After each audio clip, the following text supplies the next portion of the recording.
നിങ്ങൾ ദുബായിൽ ഒരു ബിസിനസ് തുടങ്ങാൻ ആഗ്രഹിക്കുന്നവരാണോ? അതിന് ഒരുപാട് പേപ്പേഴ്സും കാര്യങ്ങളൊക്കെ നിങ്ങൾ ചെയ്യണം.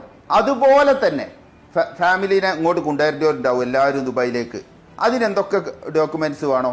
പിന്നെ അതേമാതിരി ഗോൾഡൻ വിസ, അതേപോലെ വിസിറ്റിംഗ് വിസ, ടിക്കറ്റ് എന്നിവ എല്ലാം ഒരു കൊടക്കയിൽ കിട്ടുന്ന ഒരു ഓഫീസിൽ അപ്പം ഞാനുള്ളത്. ഇവിടെ എന്തൊക്കെയാണ് നമ്മൾ ചെയ്തു കൊടുക്കുന്നത്? നമ്മൾ ഇവിടെ ചെയ്യണത് പിന്നെ ബിസിനസ് സെറ്റപ്പ് ചെയ്യുന്നുണ്ട്. അതായത് ഇപ്പോൾ ഒരാൾക്ക് ഒരു കമ്പനി സ്റ്റാർട്ട് ചെയ്യണമെങ്കിൽ അതിന്റെ എല്ലാ പേപ്പർ വർക്ക്സും നമ്മൾ ചെയ്തു കൊടുക്കും.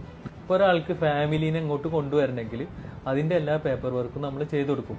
അതിപ്പോൾ ദുബായിൽ മാത്രമല്ല, മറ്റ് എമിറേറ്റ്സുകളിലും നമ്മൾ ചെയ്യും. മറ്റ് എമിറേറ്റ്സുകളിൽ നമ്മൾ അസോസിയേറ്റ്സ് ഉണ്ട്, അവരുമായിട്ട് സഹകരിച്ചിട്ട് നമ്മൾ ആ കാര്യങ്ങളൊക്കെ വളരെ പ്രോപ്പറായിട്ട് ചെയ്തു കൊടുക്കാൻ നമുക്ക് കഴിയും. ഇപ്പൊ ചില കമ്പനികൾക്ക് PRO സർവീസുകൾ ചെയ്യാനുണ്ടാവും. അപ്പൊ അവരുടെ ഡോക്യുമെന്റ്സ് അവരുടെ ഓഫീസിൽ നിന്ന് എടുത്തിട്ട് ആ ഡോക്യുമെന്റ്സ് പ്രോപ്പറായിട്ട് അത് പ്രോസസ്സ് ചെയ്തിട്ട് അവർക്ക് തിരിച്ചു കൊടുക്കും. ഏത് എമിറേറ്റ്സിൽ നിന്ന് വേണമെങ്കിലും ആർക്കും